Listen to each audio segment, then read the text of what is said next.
Champagne pop. It's my house. Come on, turn it up. Hear a knock on the This is door Real and Estate the Today with night Cindi and Jody with the begins. Richardson Group, your real estate experts in Southeast Tennessee with more than 20 years of experience serving the greater Chattanooga area. We're here every Saturday morning to answer your questions about buying, selling, and investing in the Tennessee Valley. Call or text the studio, 267-1023. And we're also answering questions live on the Richardson Group Facebook page. And you can also reach us at our office, 790-7979, or online at rg423.com. I am Jack Fennell. This is Jody Gatlin. Hey. Cindi is unable to be with us today. She has decided she would rather trade in this whatever we call winter here for much warmer weather somewhere else for this weekend. So one of the things, if you're watching us on Facebook, obviously you've already noticed, and like Jack mentioned, Cindy's not with us today. One of the things we really, really pride ourselves on is staying abreast of the latest and the greatest, and really more than anything, ways that we can help our clients achieve their goals. And one of the ways we do that is to do things a little differently than other people do. And one of the best ways to do that is to gain knowledge from other professionals in this industry that we respect. So she's off getting some continuing education. It is a work trip. I will vouch for that, but it just so happens to be somewhere pretty fantastic weather-wise. I talked to her this morning as I was coming in, and if you're in this area listening, you know that it is freezing outside. And I passed a group of women jogging, and I thought, man, I have never felt like such a slug in my entire life. Bundled up, drinking my Diet Dr. Pepper, driving here, and there's a group of people. I thought, man, that's dedication that I wish I had. I've never been so happy to be a slug to not have to go out and run in 25-degree weather. Yes, absolutely. So when I talked to her this morning, she said she was disappointed because one of their, something they had planned today was canceled because it was raining. I was like, I don't feel too sorry for you. So Yeah, definitely not. I think she can manage for sure. So what do we got on the agenda today, Jack? So last week, and we've been talking about starting your home search. What's it like buying in 2023?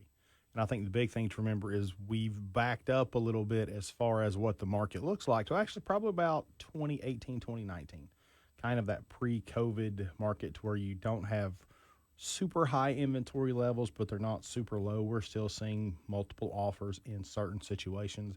I've put in a lot of offers that have been up against other offers, but we've kind of seen a backup from the escalation clauses, the highest and best calls. Typically, they take the best of the 3 or 4 that they have and then go from there. And we've said before, that's not a bad thing. No. That a lot of that craziness has died down.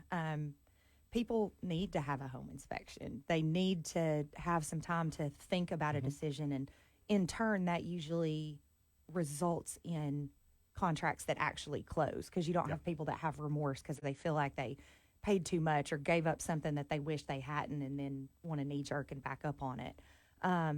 But like Jack mentioned, it's been a really interesting few weeks. The first part of the year is traditionally, I hate to use the word slower, but we usually see, contrary to what people believe, that the end of the year, there's a pretty big spurt of activity, and it slows a little bit January, February.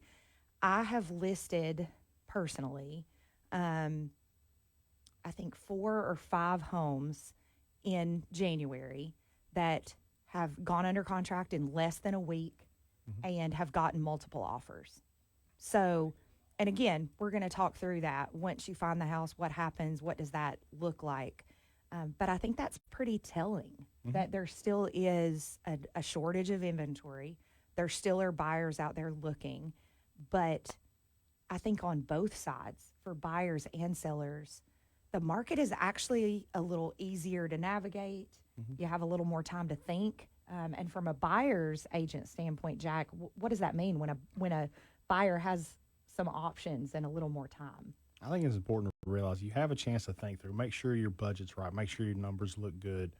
You have the opportunity to actually look at a home and kind of think about it. You might have overnight to where you may have only had an hour. Absolutely. Who would have thought you had a day to think about it? And we showed a lot of houses over the last 2.5 years. You showed it at noon, all offers had to be in by 6. So it was, if you like it, make a run at it. I went up against a lot of other offers and situations to where a house had 30-plus offers on it. And you don't have a lot of time. This one you have time to look at. You can ask for concessions. you can have your home inspection done. And we can't reiterate how important having a home inspection done is. And let's talk about multiple offers. Even though we're still seeing them in certain price ranges, like Jack noted, none of those situations where I was representing the seller, we didn't do one highest and best. So they took the offer that they felt was the healthiest. That's really what we're going to talk about today. You found the house. You've gone through the preliminary aspects. Now it's time to make an offer. But what we're seeing is not as many highest and best offers. They're just going to take the offer that feels the best to them. But interestingly, and I went back and checked my numbers before we came on air today, every single one of those offers that was accepted, there was some sort of seller concession. Yeah. Whether it be a lower price, whether it be paying some closing costs. And we'll talk about how that looks in an offer. But that's good. That's good for pointing to the fact that this market is not crashing, not slowing, but really, I like the word stabilizing a little better. Don't you agree? It is. It's becoming a little bit more healthy than what we've seen. We've had Extremes. yeah, we've come out of extremes both ways, and we're seeing that nice little stabilization. Everything's leveled off. It's gotten back semi-normal. Are we going to see price reductions? Probably not. I don't think we're going to see the backup like you're going to see in some of those major metro areas. San Francisco, California, Arizona, those markets saw massive inflated growth over the COVID era. They're going to back up a lot more than a lot of places. So let's talk about you've found your realtor. You've worked through that buyer consultation. We know your price. We know what you're looking for. Now you're out and you're looking at homes and you have found it. You have found the home that feels right. What's the first thing that's going to happen? I think the first thing is you, as a realtor, I'm wanting to reach out to the other agent, and I want to see what are the most important things to that seller. Are there things that they have to have? Do they need time? Do they need to close at a specific title company because they're selling that home and buying another one? They need to have everything kind of consolidated to make things easier for every transaction and domino inside of there to take place. And I think really communication is key. That's one of the things we talk about when we train agents on our team. Is one of the most important relationships you can have is with the other agent. So you want to make sure that your agent is contacting that seller's agent, because in a lot of cases, money is not the driving factor for my sellers. It may be, like Jack mentioned, they have a home under contract and they need to close quickly. So they may be willing to take concessions off of price or closing costs if it means they can get into that other home and close quickly. On the flip side of that, they may be terrified about where they're going to go and what that next step looks like. So if your buyer can allow them some time, then that could be a huge selling point. So, understand that it's not always money. I have sellers that if the buyer wanted to, be willing to let them leave anything in the house that they didn't want to. Let's say it's an estate situation and they don't have anywhere to put the things that belonged to their family member. I've sold homes with some seller concessions because the buyer said, it's fine, we'll deal with whatever's left. Yeah. Or we can give you 60 days to close, or we can be flexible. We can close in 30 days, or if you still haven't found a home, we can give you another 30 days to make that happen. So that initial phone call from agent to agent, I love as a listing agent when another agent calls me and says, is there anything important to your seller that I can include in my offer to help us be the best? And like we talked about, we're not seeing, or at least I'm not from my sellers, seeing a lot of highest and best offers. And side note, just a second, Jack, why don't you explain to the listeners what that means? I mean, I know that seems pretty self-explanatory, but when I say highest and best offer is you've received typically multiple offers on a home, and you are sending notice that, hey, we've received multiple offers. Go ahead. They're not doing a counter offer to you to say, hey, we'll take this price, this terms. We're saying, bring us your best offer. And it's your one shot. And sometimes you've made your best shot because it's the top of your budget. You've put in your best offer. Sometimes there's room for you to play with where you can go up on something. You can go up on price. You can offer a different contingency, take away the seller concessions. So they're not necessarily looking for the highest priced offer. They're looking for the offer that's the mix of the best price and the best terms. So you can see why that initial phone call is so important. Talk to the other agent. What things can I do to make my offer more appealing to your seller? But I think the number one thing that I would say to a potential buyer is don't expect a counter. So you want to make essentially your highest and best, especially, and I can't stress this enough, if you know that you're in a multiple offer situation, don't expect the seller to counter your offer. Yeah. I had 2 different agents this week, and I mentioned that, I was in multiple offer situations on several listings. 2 different agents that did not win, so to speak. Their client didn't get the house, who were upset that they didn't receive a counter. And, if you know that you're competing against someone else, number one, have your agent make the phone call to see what's most important to that seller. But number 2, you've got to feel so good about that offer that if you lose it to someone else, you know that you did the best you could. Yeah, and I think the thing is, too, and I've seen it in a lot of them, if you come in low, for example, we use that as you come in $10,000 under asking price, whether it's with concessions or you're just $10,000 under, expecting a counter offer. Well, counter offers also equal time. So that's more time for someone else to put an offer in. And I've had this happen so far this year. I had an offer out. They countered. They had a better offer come in during the counter offer period where my buyers were trying to figure out if they wanted to do that. And then I got a notification that they had withdrawn the counter offer because they had a better offer come in during that time. And when I'm working with a buyer, I always just say to them, you have to do what you feel good about. And sometimes it's down to a couple $1,000s in closing costs that they could pay. They don't want to, but they could. And I always just say, if you lose out on this offer because someone else beats you by $2,000 that we're asking in closing costs, and you feel good about that, you're okay with it, then I'm okay with it.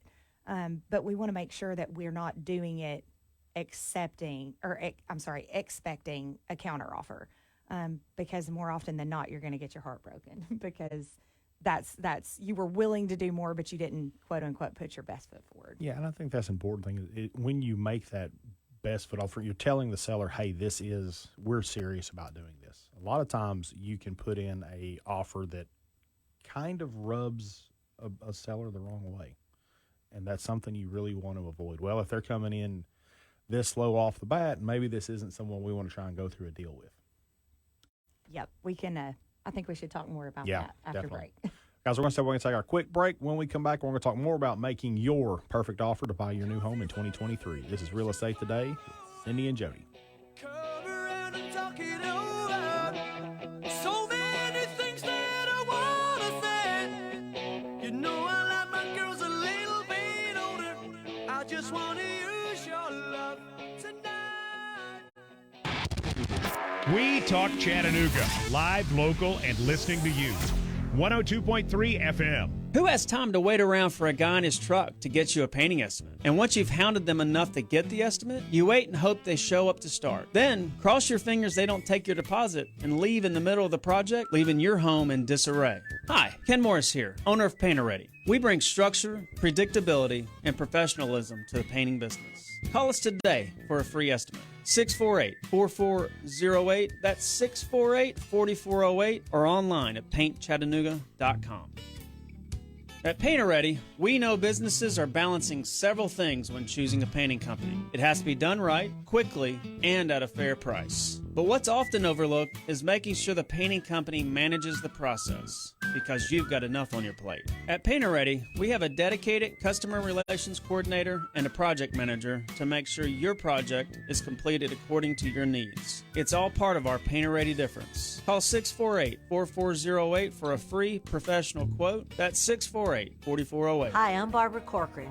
I built the #1 brokerage firm in New York City by marketing luxury homes to the most qualified buyers. What makes the difference today in your area? The same thing, custom marketing to the right buyers. In Chattanooga, the agent I trust is Cindi Richardson. Her personalized marketing plan attracts more buyers and sells more homes for more money. She can even give you an instant offer. Get the best marketing for your home. Go to rg423.com and put more money in your pocket. When your business information is missing or inconsistent across the internet, search engines won't find you, and customers won't either. Help ensure customers see you and not your competitors. Boost your findability. CumulusBoost.com. CUMULUS Boost.com. The market roller coaster is back.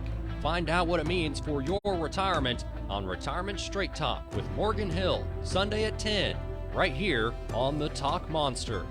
Hi, I'm Barbara Corcoran. In Chattanooga, the agent I trust is Cindi Richardson. Her personalized marketing plan attracts more buyers and sells more homes for more money. Get the best marketing for your home. Go to rg423.com and put more money in your pocket. You want your house sold for top dollar? The Richardson Group Keller Williams, Cindi Richardson's team will get it done for you. Each Keller Williams office is independently owned and operated. Google Richardson Group. That's Richardson Group. And start packing. Hi, I'm Barbara Corcoran.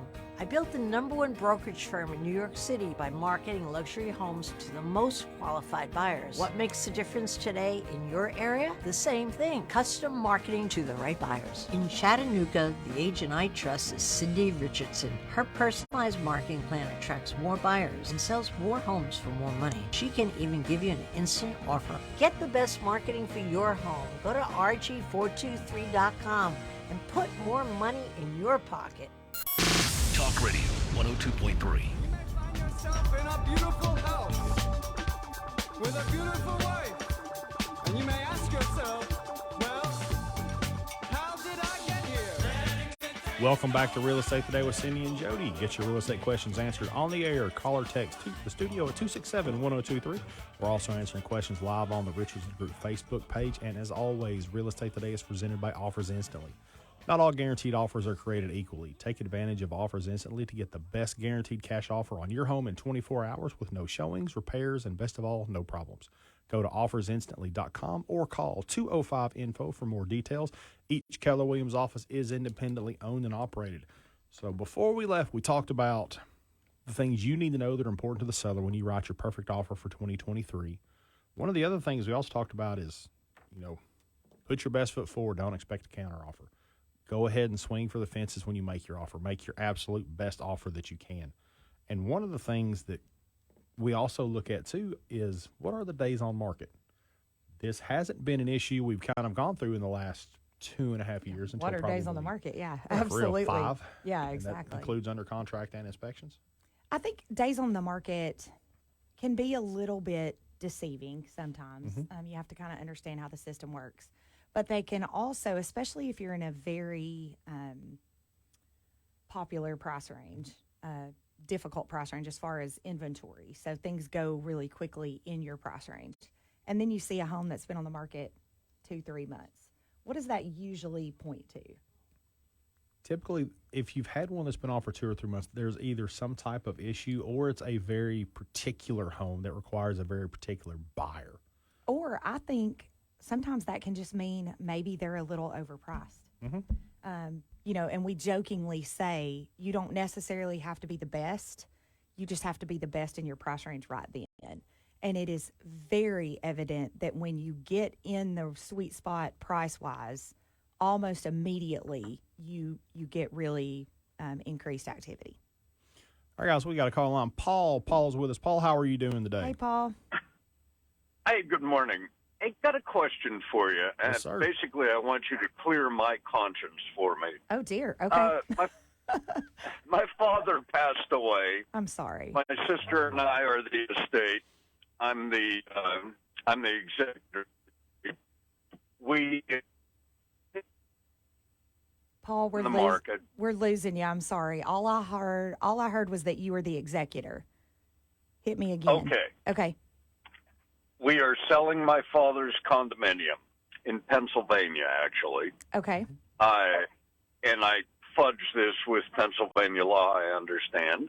However, we put the condo on the market and immediately got an offer for full asking price with $2,000 hand money put down on the deal. Okay.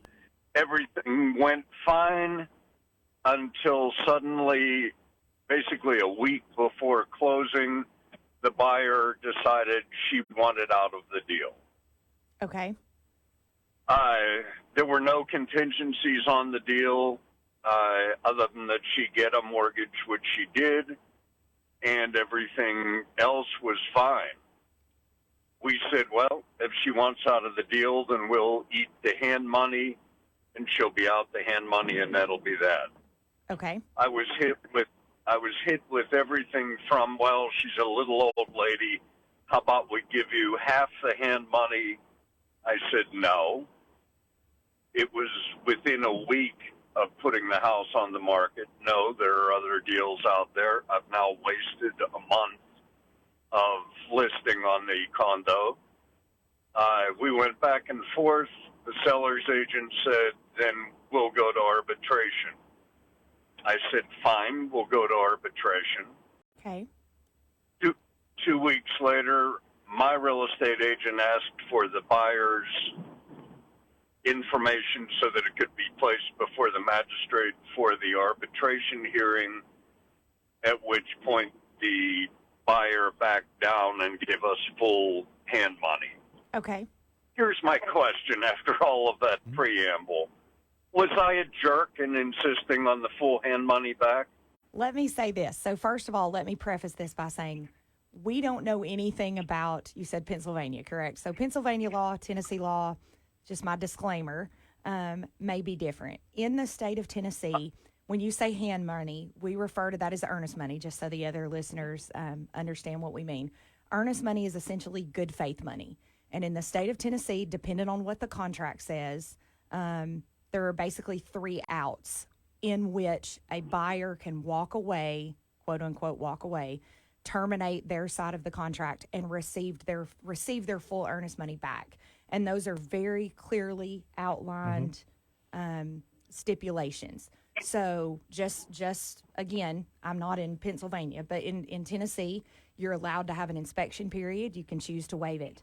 You're allowed to have an appraisal. Typically, if you have a loan, if you're obtaining a loan for a property, then you are required by your lender to have an appraisal. So if something on the inspection scares you, and I'm being very overview here, so please don't, again, I'm not an attorney. I'm not in Pennsylvania. If a client, if a buyer walks away because they find something on a home inspection, they're entitled to their full earnest money. If a client walks away because a home does not appraise, and there are some ways to rectify these situations, but if they choose to walk away, they have the right to do so because of a low appraisal in which they receive their earnest money. The third way that they can walk away in the state of Tennessee is if through no fault of their own, they're unable to obtain their desired financing. And I won't go into a spiel about that. So at that point, a buyer could walk away and receive their full earnest money back. If they choose to leave the contract at any other point for not one of those 3 reasons, legally in the state of Tennessee, in most cases, not always, but in most cases, the seller would be entitled to the full amount of the buyer's earnest money. Now, again, I'm not the moral compass here, but it sounds like to me that if the buyer walked away after you, as the seller, acting in good faith, had done everything on your side of the contract, and the buyer simply at the 11th hour decided that they did not want the home, then you would be entitled to the full amount of the earnest money. So I guess the short answer is no. Every situation is different, and I've had many sellers that, quote unquote, were entitled to the buyer's earnest money that decided, you know what, we'll just put it back on the market because it's going to sell quickly and it would cost us more in arbitration and legal fees than it would to just give them their earnest money back. So that's really something you have to weigh. And because I don't know all the ins and outs, I'm not going to speak definitively about that. But I would say as far as contractually, based on what you've told me, you guys would be entitled to the full amount of the earnest money really, if for nothing else, just because of the loss of marketing time on the and property. I think it's important to understand too that, and for me as a buyer's agent working with buyers, we've had that conversation.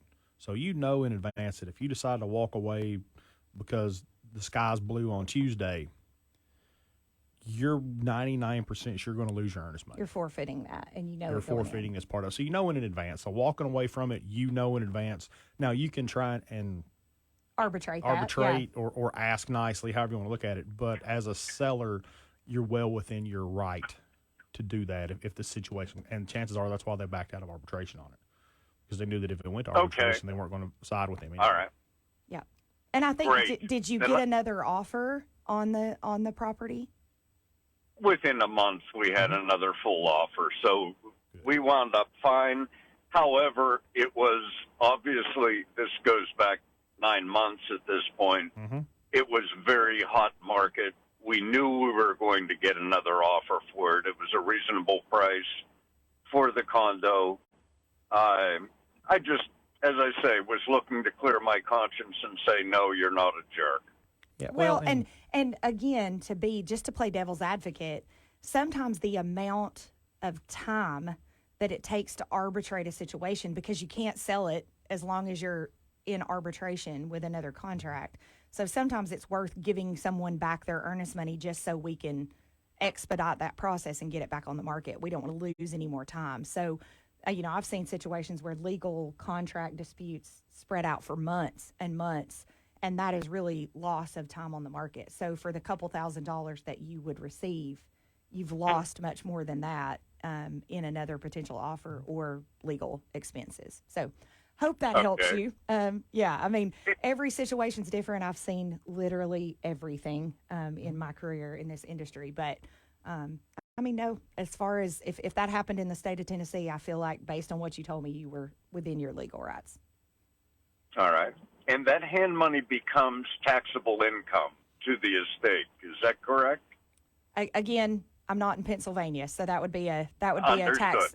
tax expert question there. I don't want to give you any bad info. And having dealt with estates, that's something you're going to talk to whoever the accountant is that you're trusting with that, or your estate attorney that's actually handling the setup of it. Important to know on the front end. Yeah. Because you may owe some taxes off of that hand money and the sale too, and they may go together. Might have been better off to just give Betty your money back and hit the road jack. Now stop it. You just made me feel like a jerk. No. And you're good. You're good. Taxable implication to an estate on $2,000 is probably not going to be that Drop much. in the bucket. You're good. Yeah. You're good. Thank you, Paul. Agree. Thank you very much. Have a great day. Thank you, Paul. You too. And one thing about that you kind of got to realize, if that had happened March of last year and you didn't get out of it until June or July, huge implications. That's a major implication, because you've then made it through that shift into that and let me, of the market. This may be a little bit of a shameless plug here too, but that's why having a realtor that understands the market, that really understands contracts and how they're written, whether you're on the buyer side or the seller side, the way that is handled is huge. Mm-hmm. And that advice from someone that's been there and done that and can say things like, this is essentially what it's going to cost you versus the time on the market. And I've had both. I've had situations where it absolutely was in the seller's best interest to keep the earnest money and move on. And then other situations where it absolutely was in their best interest to just give it back so we can get it back on the market, because I knew that I could make that up plus some. Yeah. All right, guys, we're going to step away and take another quick break. When we come back, we're going to talk more about getting your perfect offer in for your new home in 2023. This is Real Estate Today with Cindi and Jody on Talk Radio 102.3.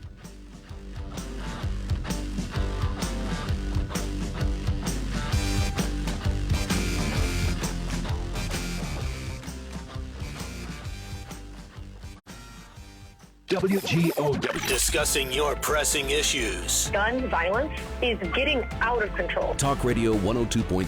WGOW FM. Ew, the toilet sneeze. Every flush spews bacteria onto surfaces that little Bobby touches and then spreads to the light switch and everywhere else in the house. Yuck. So Dad uses Microban 24 to help stop the spread.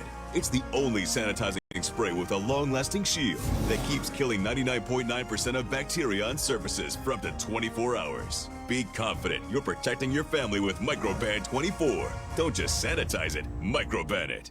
As a Walgreens pharmacist, I talk with people all the time about little tips and tricks for filling their Medicare prescriptions, like taking advantage of Walgreens 90-day refills to save them a trip, or using Refill by Scan, which is super easy and right on your phone.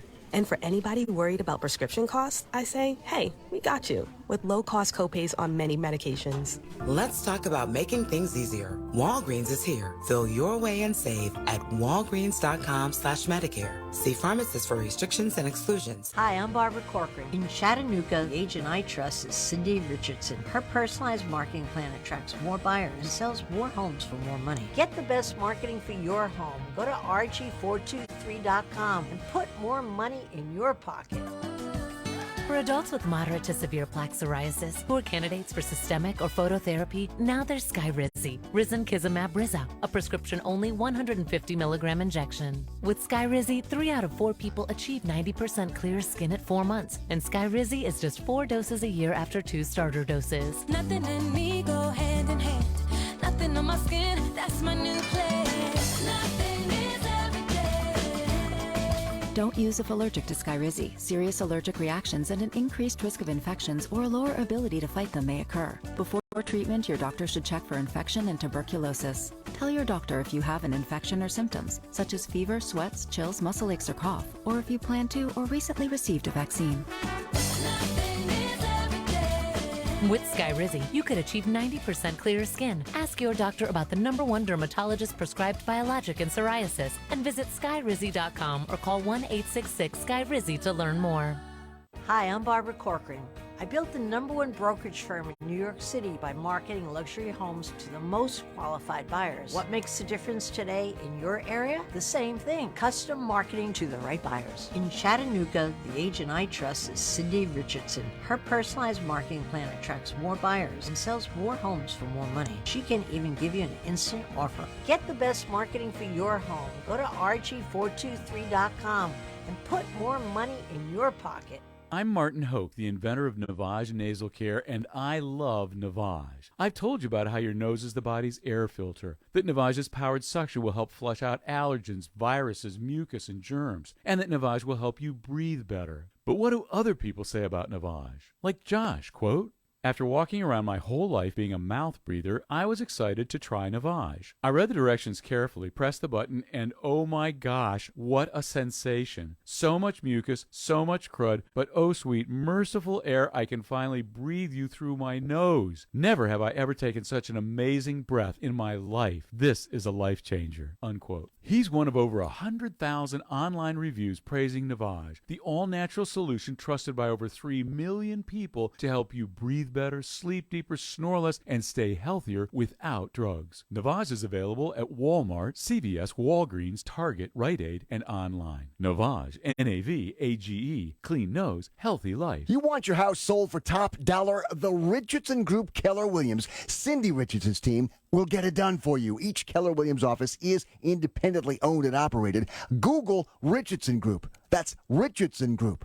And start packing. Talk Radio 102.3 FM, the Talk Monster.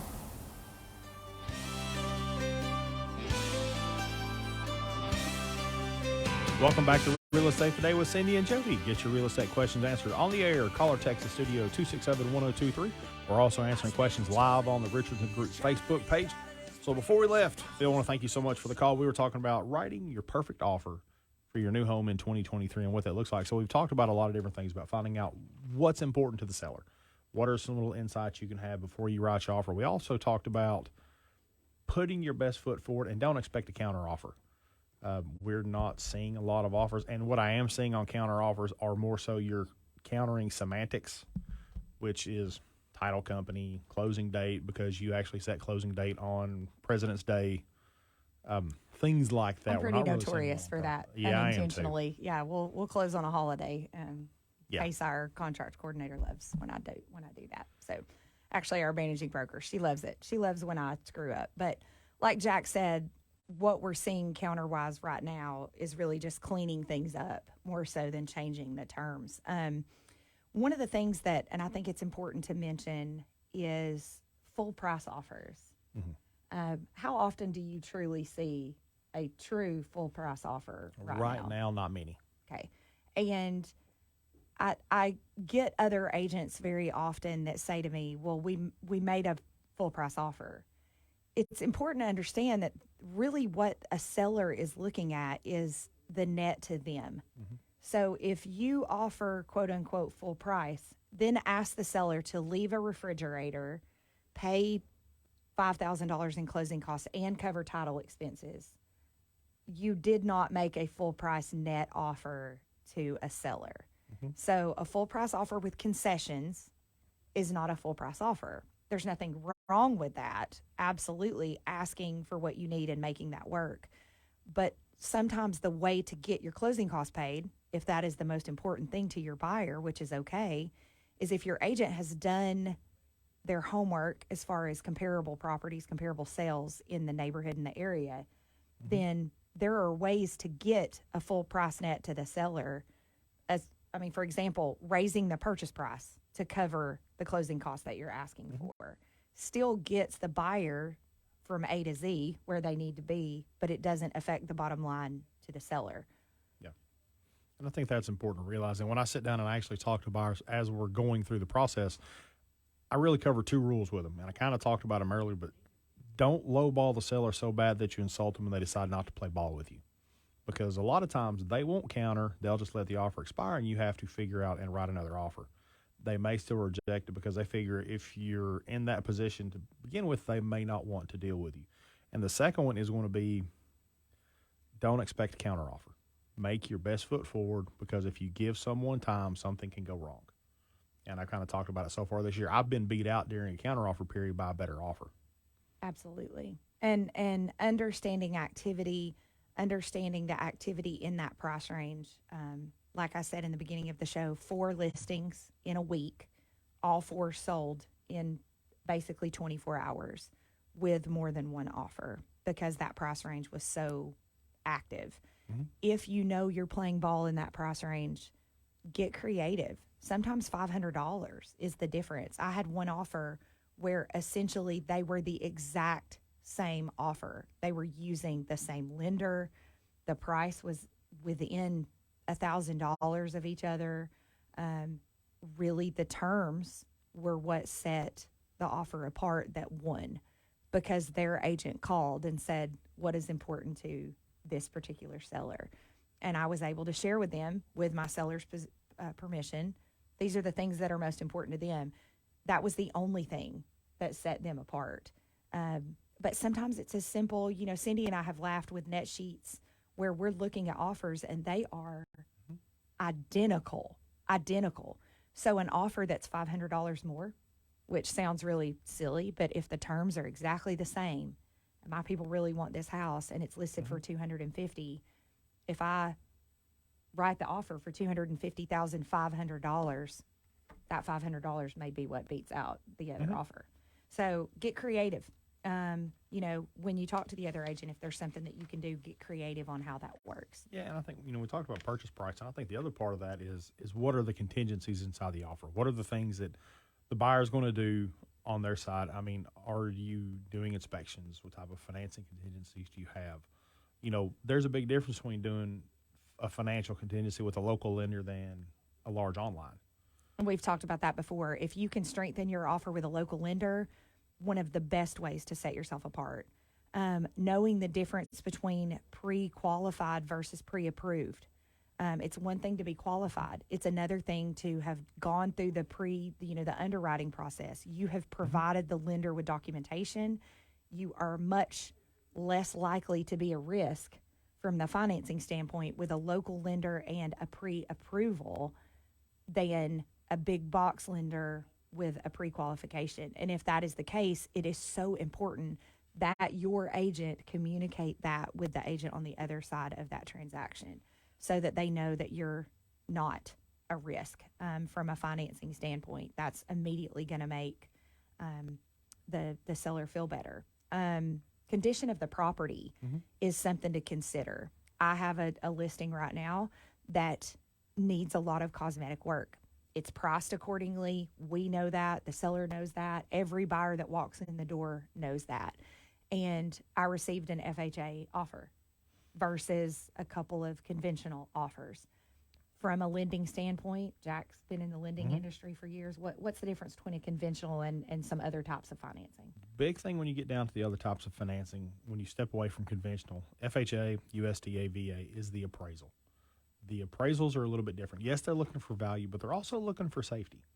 A checklist, essentially. A checklist is what they have. They're going to come in and they're going to look at certain things. And certain things, if you have a home that's not been updated, you're going to run into some issues on an FHA side. Handrails, peeling paint, the pop-off valve for the water heater, does it have the little downspout tube that runs down to the ground? There are things they're going to get in and look at. But the upside is, yes, they're going to point things out. But those things have to be corrected before they will finalize the financing on it. And that's a big issue if you've got a house, that's being sold as is, or the buyer is, they're not in a position to be able to make those kind of repairs. I mean, my sellers from the gate said, we're not willing to make repairs. We're pricing it so that we don't have to do that.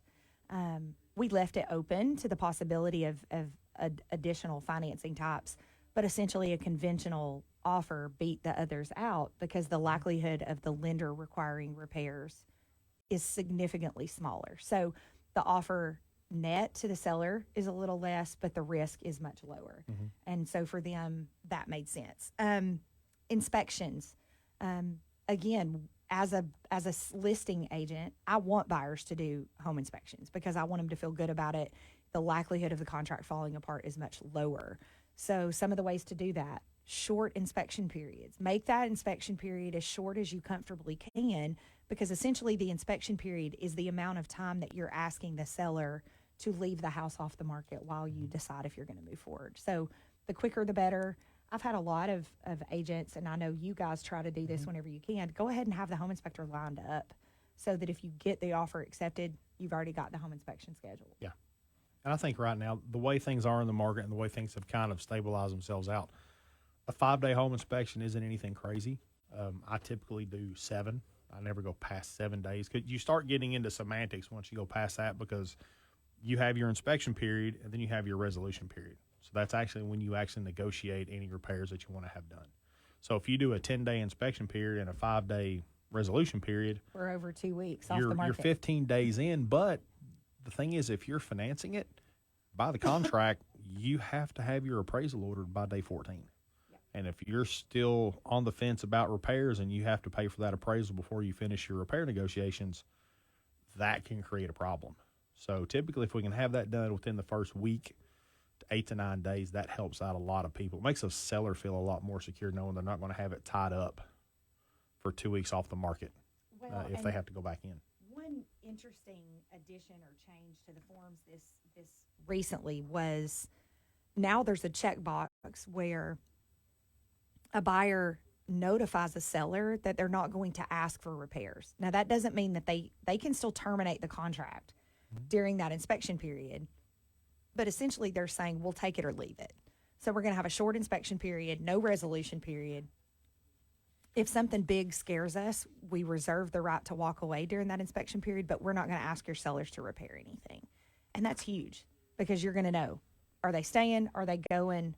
We can take a backup offer. We can get it back up on the market quickly. Oh, yeah. So, guys, we're going to step away and take our last break this morning. When we come back, we're going to talk about more of the contingencies for you to put into your perfect offer for your new home in 2023. This is Real Estate Today with Cindi and Jody on Talk Radio 102.3.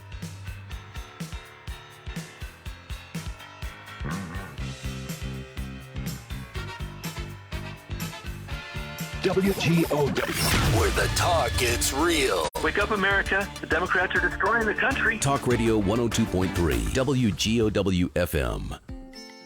I studied Spanish in college and never got fluent. But then I tried Babbel. Want the most effective way to learn another language?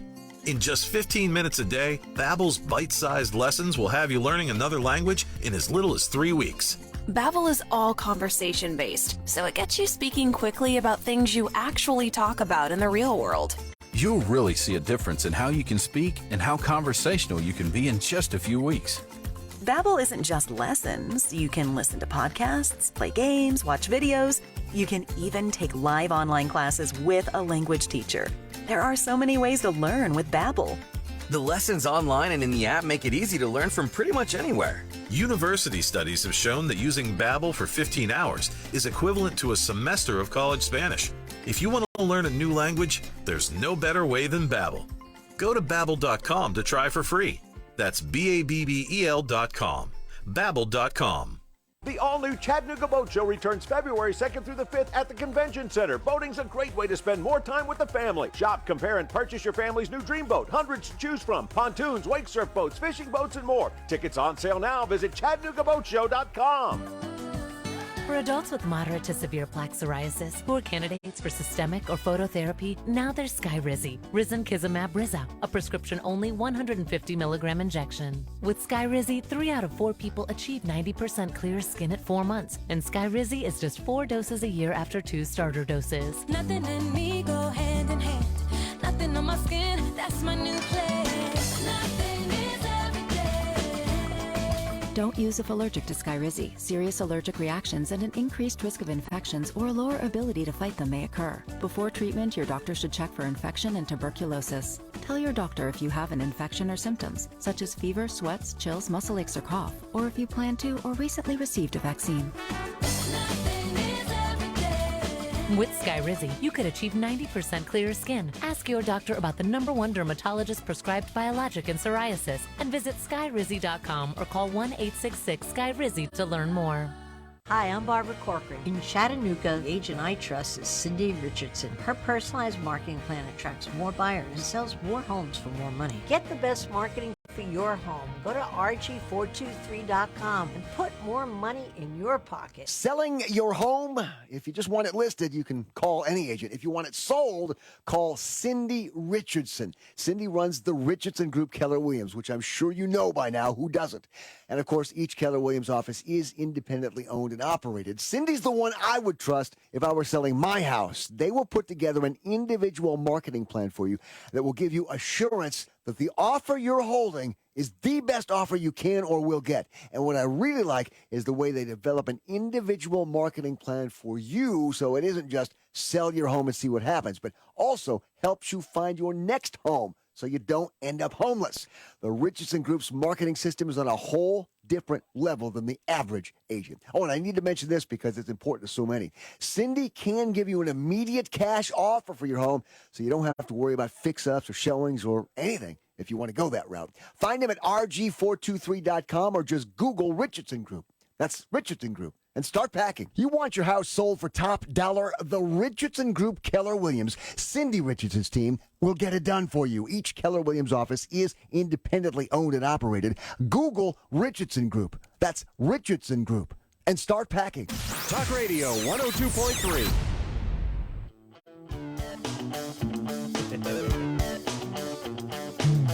Welcome back to Real Estate Today with Cindi and Jody. If you missed a part of the show, watch the replay of this show and others on the Richardson Group Facebook page and YouTube channel. We're not always on the radio, so if you have a real estate question while we are off the air, call the real estate experts of the Richardson Group at 790-7979. Jody, we've talked about a lot of things this morning to put into your perfect offer for buying your new home in 2023. And we kind of left off talking about getting into your contingencies. We kind of covered some of your financing contingencies and your inspection contingencies. What are some of the other things that we kind of see that buyers are going to want to try and take care of during that initial part of the contract? I think especially if you're in a popular price range, the more legwork you can do prior to an offer, the better. Mm-hmm. So sometimes your offer just being quote unquote clean is the most powerful thing you can do. So essentially, contingencies are just possible bumps in the road, things that we have to work through before we get to closing. So those can be the normal inspection, appraisal, those normal financing contingencies. But when a client starts to put multiple additional contingencies in an offer, typically a seller kind of, that's the backs up on that, because the more things that we have to prove, get through, work through, the more likely the contract is to fall apart. So things like, are there survey issues? Where are the property boundaries? Is there an HOA? A lot of that can be handled by the listing agent on the front end at the time of listing. So always check the associated documents. Make sure that the answers to those questions are not already available. Yeah. If they're not, make sure that your realtor is answering as many of those questions as possible before the offer is made. Because if you can satisfy that in your own mind before you make the offer, that's one less thing that you're asking, or the one less thing that you're putting up a potential red flag to the seller. Yeah, and I think the more legwork you do on the front end, kind of when we call the seller and ask, hey, what are the things that are important? If you already know the title company that has handled or is handling some of the work, you can reach out to that title company and get a lot of these questions answered. They may have access to HOA subdivision restrictions. They may have access to a survey if one's been put on file, especially if you're in a neighborhood. All neighborhoods are platted and Anything subdivided that's up front. essentially recorded to the deed, the title company's going to have access to that. So ask the seller, do they have a title company preference? And whatever title company you're going to put on the offer, contact them and ask the questions that your buyer needs the answer to. One of the most common, I would say the most common contingency that we see is someone has a home to sell. Yeah. And there was a time when that was a huge negative to a seller. Now I'm seeing that that's not as big of a deal, especially when a seller needs to find somewhere to go themselves. Yeah. But it's important to give that seller as much information about the home that you're selling as possible. Give me an address. Tell me where you are in the process. Ideally, we want it to already be listed, and in a perfect world, we want it to already be under contract so that is less intimidating to a seller. Everything that you can do to make it the least intimidating to a seller, the better. And I will say this, as a listing agent, the more contingencies that you're adding to an offer, the better the rest of the terms need to be. Yeah. So don't hit a seller with really heavy financial concessions. So don't ask them to come $20,000 off the price and pay all your closing costs and then add 4 other contingencies. Because keep in mind, clean offer is the best offer. Yeah, and I think it's important to remember that as a buyer, you may be in a situation to where your lender's telling you you're going to have to ask for a lot of closing costs. So just know that chances are you're not going to have a lot of price negotiation if you're needing to be that heavy in closing costs. And I've had some that were $10,000. I got one last week that was $12,000. Yeah. And that's okay, but you've got to make sure the purchase price makes sense and that there are no other contingencies. Ideally, when you're asking the seller to take a hit one place, you can't hit them somewhere else. Yeah, and that may mean that if you're in a competitive market at a competitive price range, you may need to go above the listing price to be able to accomplish some of the closing costs getting covered on that side, because that's a big hit off the bat to ask for a $12,000 basically price reduction because you're going to have that much covered in closing costs. And I tell my sellers all the time, it's not about the how we get there, it's about the end result. So my job is to manage expectations. Paying closing costs is not a negative as long as the bottom dollar to you is where you need and want for it to be. So concessions are not a problem in general, period. We just want to make sure that we negate those on every other aspect of the contract, especially if it's a very desirable competitive price range. That would be my recommendation. Yeah, and I think so. I think some of the other ones when you're talking about terms is, what are you asking to relieve? Refrigerator, washer, dryer, things like that. Remember, a lot of lenders don't deal in selling appliances. They may have to be handled outside of the actual purchase contract. And then, occupancy.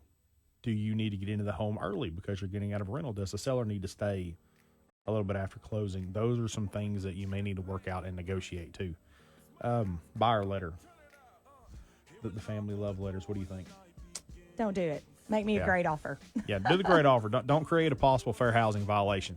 Guys, it has been a blast hanging out with you guys today. We hope you tune in next week. Same time, same place. And we will see you guys next weekend. This is Real Estate Today with Cindi and Jody on Talk Radio 102.3.